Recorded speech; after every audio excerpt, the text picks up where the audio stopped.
Shalom, shalom a todos que está aquí conmigo. Soy el Rabino Moshe Otero de los Caminos de Israel.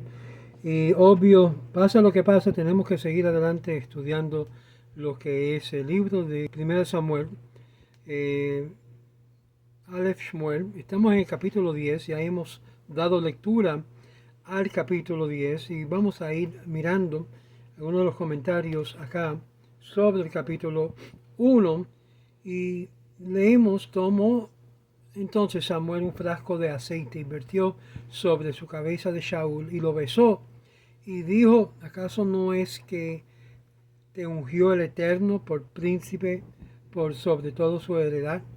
Una buena pregunta.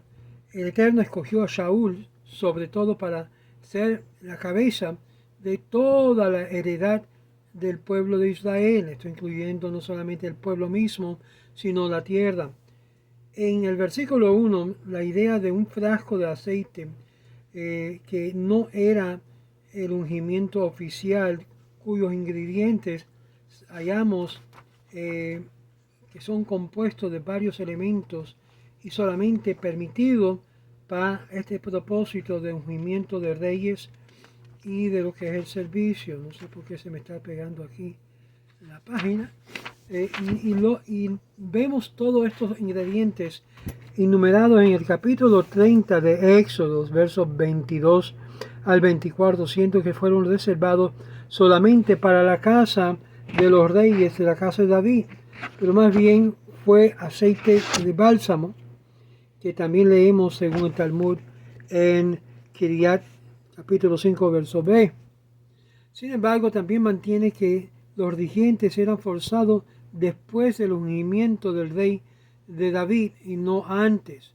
Es algo notable de ver que Shaul y Jehu, segunda de Reyes capítulo 9, verso 3, fueron ungidos con ese mismo frasco de aceite, mientras que David y Salomón fueron ungidos con lo que es el cuerno, como una señal de un reino extendido, mientras que el frasco de barro era señal de algo frágil y un reino temporal.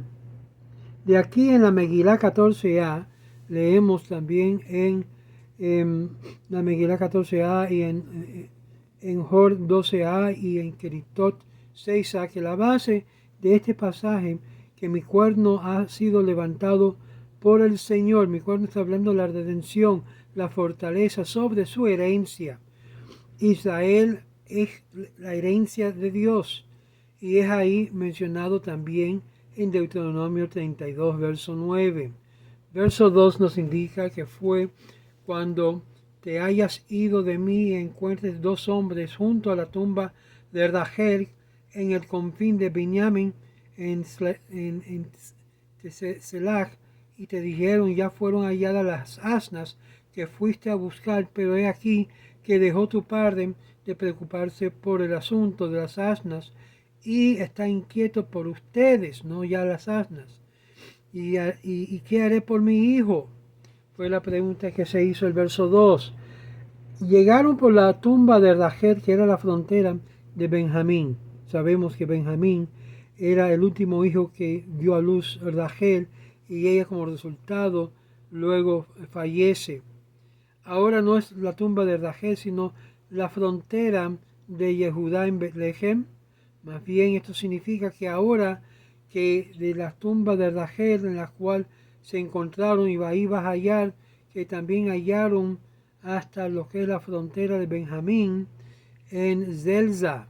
Esto nos enseña los rabinos que en Tosefta, tratado de Sota, capítulo 11, estos son pasajes que menciona, y también se encuentra en el texto masorético del capítulo 14, verso 6, de lo que es Vayishlach, Vayishlach 82:9. Zelza era una combinación de palabras. Zel y Letzá, la sombra de uno que es precioso para el Santísimo. Bendito sea Él, quien es de gran apariencia y muy fuerte. Y así describe en el Cantar de Cantares: y esto se halla en Jerusalén, Esta versión no se halla en otras fuentes mencionado, que había sido abandonado antes que lo hallaron. Aquí es que estaban teniendo temor concerniente a Shaul por la misma expresión de la preocupación, y ya no tenían preocupación por los años, se puede decir, perdido la esperanza. Y hay una serie de leyes que se envuelve cuando una persona ya tiene un objeto o una posesión que lo considera ya una pérdida, si lo puede reclamar o no. En esta expresión del temor hallamos la forma plural significando Shaul y sus sirvientes. Verso 3. En los plenos, en lo que es el verso 3, leemos: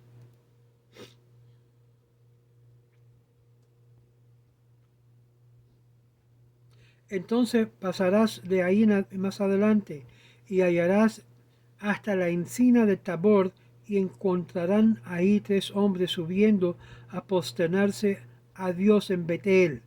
Aquí está dando instrucción a Shmuel para Shaul a lo que tiene que él hacer, que habría de ir a Betel, que estaba en Tabor, y ahí, según el Rabá Génesis 14:6, el nombre es apropiado, y ahí se posternaron ante Dios.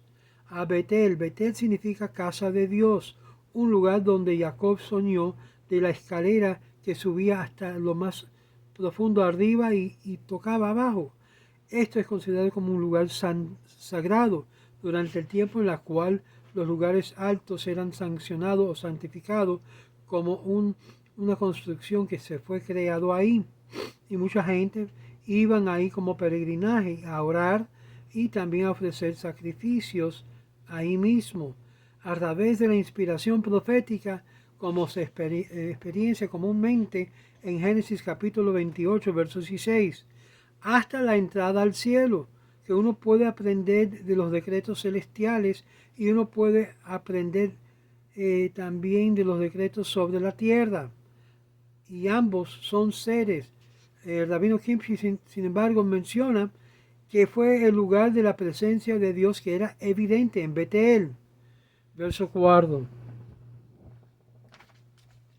Ellos preguntaron por tu paz y darán 2 panes que tomarás de sus manos. Después de esto llegarás a la colina de Dios, donde están los prefectos de los Pelishtim, y será cuando cuando llegues ahí a la ciudad, que encontrarás un grupo de alumnos de los profetas que descienden del altar, delante de ellos tocando salterios, tambor, flauta, cítara, mientras que ellos profetizan. Entonces te inspirará un espíritu emanado de Dios. Esto es lo que se llama Ruach HaKodesh, o un espíritu que desciende de Dios, y profetizarás con ellos, ellos siendo los estudiantes, y te transformarás en un hombre. Algo habría de ocurrir con Shaul. ¿Y qué es esta transformación sino un hombre de Dios? Y de esto es lo que se está refiriendo. Vemos que claramente a recibir el pan, 2 panes que habla también del sostén celestial, que habría de llevar a cabo 3 por los 3 pueblos. Él habría de dar 2 y 1 para Shaul su siervo, dejando cosa de pan para los 3 pueblos y dando los 2 para los 2 pueblos. Ahora estaba cargando lo que es una jarra de vino en bardo, como menciona verso 5, en la montaña de Dios. La montaña de Dios era Kiriat Yearim, donde estaba el arca de Dios, que estaba estacionado ahí. Y leemos en esta arca de Dios que habrían de ellos seguir. Verso 5 nos indica que será después que ellos lleguen a la colina de Dios, donde están los prefectos de los Perishtim, y será que cuando ellos llegan ahí a la ciudad encontrarán un grupo de los alumnos de los profetas. Si hay un grupo, obvio que había más, que descienden del altar y delante de ellos tocando salterios, tambor, flauta y otros instrumentos, y ellos profetizan. Es decir, delante de la música. Es interesante cómo la música tiene una conexión de lo que es profetizar o decir profecía, y como Dios llena a la persona a través de la música. Es decir, que hay una conexión, una correlación entre el toqueo de la música y lo que es el descenso de un Espíritu de Dios que desciende sobre Shaul para poder profetizar. La música era interpretada a fin de predisponer el espíritu de los Benei Hanivim, los hijos de los profetas, para recibir Nebuah o Nebuut, que es profecía. Versos 6 y 7, lo que te viniera a mano se refiere a operación militar que pudiera realizar para vencer a los Pelishtim, no con espada ni con ejército, sino por el Espíritu de Dios vencerán a los Pelishtim, que debe ser un mensaje a todos los soldados israelitas que están ahora eliminando a estos malvados que han azotado y ha hecho daño al pueblo de Israel, que no va a ser por la astucia de uno, de la habilidad de uno, aunque eso Dios lo utiliza, sino por el Ruach, el espíritu que posees de parte de Dios en dando alabanza. Y es por eso que ustedes van a ver que muchos de los soldados de Israel en la actualidad, ¿qué es lo que están haciendo? Cantando, alabando a Dios, diciendo Shema, conectándose con el Todopoderoso en un momento tan propicio de la operación militar. Y esto aguardaría la llegada de Shaul y también guarda lo que habría de hacer el ejército de Shaul, el pueblo de Israel. Y esto fue una prueba para Shaul, ya que al respetar detalladamente la palabra de un profeta se comprobaría que realmente era digno de poseer el reinado de Israel. Por eso le dijo, y ahí iba a decirle lo que habrás de hacer, es decir, es la prueba de que dependía si su nombramiento como rey iba a tener continuidad o no. Y es ahí que Samuel informó a Saúl que habría ocurrido en el lugar santísimo donde estaba el arca estacionado, donde habría de experimentar profecía, cuando habría de oír la música y todo ese alabanza a Dios, donde el Espíritu de Dios se mueve a través de la música de alabanza hacia Dios. Y fue presente en muchos de los profetas, mientras que después del arca fue escondido, la profecía fue disminuido hasta que se desapareció totalmente durante el periodo del segundo templo. Puedes ver también el lugar del Sefer Hikarim, la parte, capítulo 3, la parte 3, capítulo 12. Aquellos que no lo tienen me dejan saber. Tengo lo que es acceso al libro de Sefer Hikarim del rabino Albo, que menciona esto. La presencia del arca con las tabletas de Dios estaba engravado por el Todopoderoso mismo, que había hecho una conexión con él y su pueblo, facilitando la percepción divina, y de esta forma poder informarlo que los oficiales de los filisteos, una demostración que habría de ser removido por la salvación de la redención de sus manos. El rey Saúl habría de salvar al pueblo de las manos de los filisteos.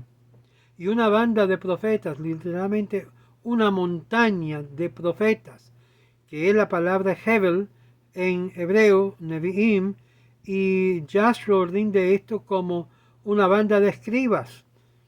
Interesante, una banda de escribas que tenían una banda de música, de igual la banda que rodeaba al Sheol, la muerte, en 2 Samuel capítulo 22, verso 6. También es rendido como campamentos de los malvados me rodeó. Rashi, sin embargo, dice que cualquier banda que es un grupo conocido como un Hevel, como un tipo de soga, que es compuesto a un número de hilos que uno comienza a amarrar, de formarle algo fuerte. Yastro en su desviación rinde esto como Nevi'im, profetas, y esto es lo que ha explicado por Rabino Kimchi, y sigue, que los escribas en este caso son discípulos, Nevi'im, profetas, es decir, videntes, que enseñaban el uno al otro y estaban involucrados con perseguir solamente asuntos celestiales, y se habían despojado de todos los terrenales y preocupaciones terrenales. Y esta es la razón por la cual el estatus de inspiración divina era conocido como Ruach HaKodesh. Déjame repetir esto para aquellos que quieren saber acerca del Espíritu Santo. El Ruach HaKodesh es llamado inspiración divina, el Espíritu Santo o un espíritu de santidad, la cual recitaban en las alabanzas al Todopoderoso, parecido a lo que es los salmos de David, y por lo tanto rinden que ellos estaban profetizando mientras que estaban alabando a Dios y recitando alabanzas inspirados por el Espíritu de santidad o el Espíritu Santo. Y todas estas expresiones, Espíritu de Santidad, Espíritu Santo, Ruach HaKodesh, está hablando del Espíritu de Dios que causa un cambio en la persona. Desde el lugar alto rinde una sala de banquete y por lo tanto todas las panderetas, todos los instrumentos musicales eran elevados por sus almas que miraban con gozo y extasía que ellos habían preparado para recibir la presencia divina. Y aquí hallamos un caso similar en Segunda de Reyes, capítulo 3, verso 15, donde Elisha se prepara a sí mismo para profecía por medio de la música. No vas a ver la ausencia de la música en lo que es la inspiración. Ellos profetizaron, mantiene lo que habían profetizado hasta la actualidad porque afecta el instrumento o el vaso espiritual que lo recibe. Vas a cambiarte a otro hombre, dice el verso 6.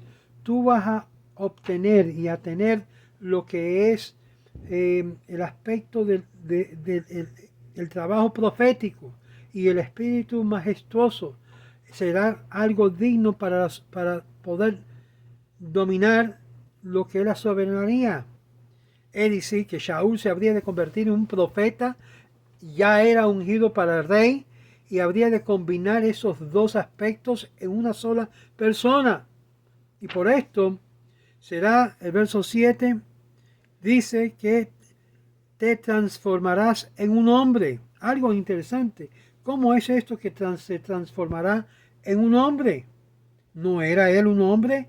No, está hablando de un hombre de Dios, un hombre, un vaso lleno de la presencia de Dios, que en sí había el ungimiento de aceite del bálsamo, pero faltaba el ungimiento que venía de Dios, que podía profetizar, que podía ver, que podía dirigir el pueblo de Israel.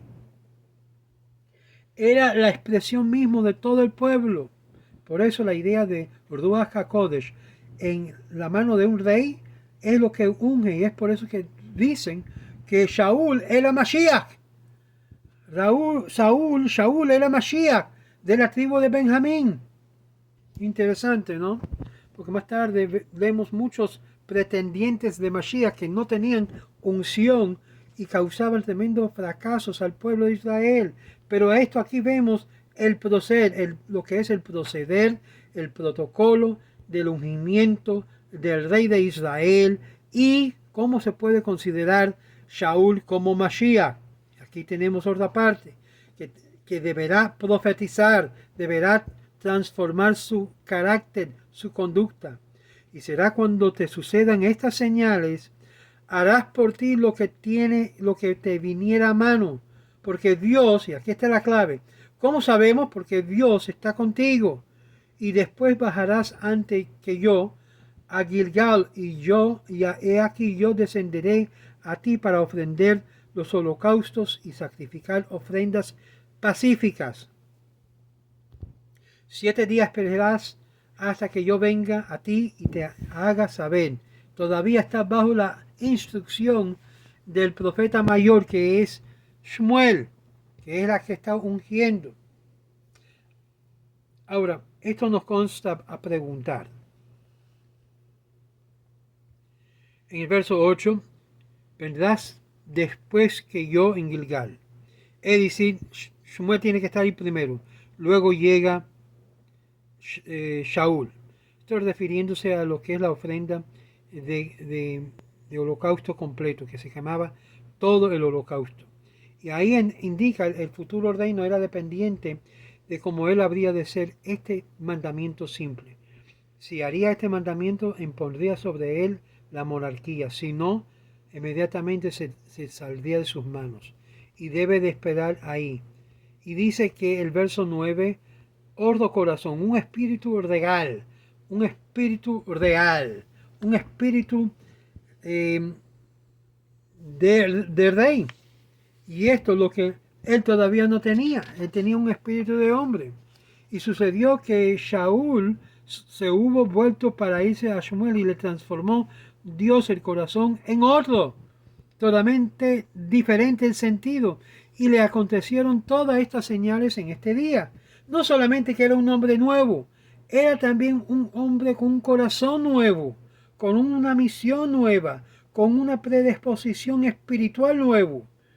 En otros significa que infundió el valor que debes poseer un rey real. Y aquí indicarle que los otros profetas presentes tampoco tenían un par de naví, un excelente director. Y esto quiso expresarle en el espíritu profético que no es que no se heredita, se adquiere por mérito propio a través de una elevación espiritual. Tú no puedes heredar este aspecto espiritual, y el proverbio es alusivo a la persona que del anonimato repentinamente llega a una posición de grandeza. Cuando los alumnos de los profetas terminaron su profetizar, regresaron al altar junto con Shaul. Shaul no contó a Shmuel, lo nombró rey por causa de su modestia. Y aquí vemos la grandeza de Shmuel, que también era un hombre humilde, no prepotente, no jactoso, no que se creía mayor y más importante, ni tenía todavía la declaración del rey, y sin embargo su naturaleza era humilde. En Mizpah había un altar y recinto especial para tefilar delante del Eterno. Se refiere a que hizo un sorteo Kodesh delante del Urim y Betumín, verso 17. Y convocó Shmuel al pueblo delante del Eterno en Mizpah, y le dijo a los hijos de Israel: así ha dicho el Eterno, Dios de Israel: yo hice subir a Israel de Egipto y los salvé de la mano de Egipto y de la mano de los reinos de los que han oprimido. Mas ustedes el día de hoy han despreciado a vuestro Dios. Fíjense lo que dice el profeta, que en sí el pueblo de Israel había despreciado ser dirigido directamente, únicamente por Dios a través de su profeta Shmuel. Y ahora Shmuel le dice estas palabras fuertes al pueblo: mas ustedes el día de hoy no han despreciado a vuestro Dios, que nos libra de todas vuestras desgracias y aflicciones, porque dijeron delante de él que un rey habrás de poner sobre nosotros. Queremos un rey como las demás de naciones. Ahora pues preséntense delante del Eterno por vuestras tribus y por vuestras millares. Y entonces hizo acercar a Shmuel a todas las tribus de Israel, y fue tomado la tribu de Benjamín. Hizo acercar a la tribu de Benjamín por sus familias, y fue tomado la familia de Matri de ella, y fue tomado Shaul, hijo de Kish, y le buscaron, mas no fue hallado. ¿Dónde está Shaul? ¿A dónde te está escondiendo? Con el mismo procedimiento descrito en el pasuk anterior, se soltaron las ramas familiares del Shevet de cada tribu, y salió elegido el sorteo anterior, el tribu de Benjamín, y se procedía sucesivamente hasta que el sorteo a sus integrantes de la familia que resultó finalmente elegida, y se individualizó a la persona elegida para ser rey, que era de la tribu de Benjamín. Y ahí estaba Shaul. ¿Y qué estaba haciendo él? Escondiéndose. Según verso 22, según el Targum, la pregunta realizada de Urim Betumim fue si vino acá Shaul a Mizpah. Verso 22, como dice: y hizo acercar a la tribu de Benjamín por su familia, y fue tomado de la familia de Matri, y de ella fue tomado Shaul, hijo de Kish, y le buscaron, mas no fue hallado. Y lo buscaron, mas no fue hallado. Shaul, ¿dónde estás? ¿A dónde te escondes, Shaul? ¿Por qué te estás escondiendo de una responsabilidad tan inmensa que tienes? ¿Qué está pasando? ¿Dónde fue tomado? Aún él no estaba ahí y su suerte cayó sobre él y su nombre fue escrito en pedazos de pergamino y fue puesto en una caja. Y ahora el profeta habría de insertar su mano y tomar una pieza del pergamino. En combinación de ambas opiniones, las suertes fueron echadas en presencia del Urim y Tumim y fue verificado en ambos resultados de la suerte y la suerte cayó sobre Shaul. Y este proceder era según el formulario bíblico, a quien el Señor vuestro Dios escogerá. Y habría, según Deuteronomio capítulo 17, verso 15, y ofrecerá 3 razones por esta fórmula. 1, para prevenir conflictos de facciones variantes. 2, para determinar el verdadero carácter del rey, cuyos seres humanos eran capaces de hacerlo. Número 3, para hacer de la monarquía independiente del pueblo y no endeudado al pueblo por haber elegido. Es decir, esto no es una democracia, sino por suerte y decisión divina, al azar. Y entonces preguntaron al Señor además que buscaran y preguntaran al Urim y Tumim. El Urim y Tumim era como un plato que llevaban los sumos sacerdotes, la cual la presencia y el nombre de Dios estaba ahí. ¿Ha venido otro hombre acá?, preguntaron, aparte de quien conocemos. Y este hombre es Shaul. ¿Ha llegado aún? ¿Qué fue lo que dijo? ¿Ha llegado aún? No, todavía no ha llegado.